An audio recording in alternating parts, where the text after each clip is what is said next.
Senta, sì, inflazione, il dato di fatto è che adesso per tutti i contribuenti si avvicinano le scadenze fiscali, allora il pagamento delle tasse, come funziona?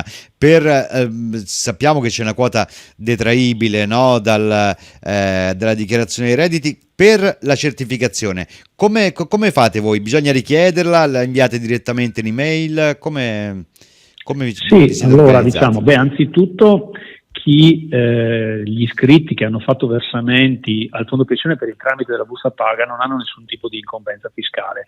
Diversamente, chi invece avesse fatto dei versamenti tipicamente a fine Sì? dell'anno come bonifico, tipicamente accade per quanto riguarda i soggetti fiscalmente a carico, ecco, deve ricordare di portare al proprio commercialista o al CAF che è incaricato per la dichiarazione dei redditi le contabili dei bonifici effettuati, e noi abbiamo già mandato in realtà una settimana fa circa la comunicazione per posta oppure per email nel caso in cui si disponga dell'indirizzo mail, la comunicazione che ricorda, diciamo così, a ciascun versante la somma che ha versato e la possibilità di andare in dichiarazione dei redditi a dedurre dal reddito la Mhm. somma versata per recuperare la fiscalità. Quindi spedizione già avvenuta e tutto a posto.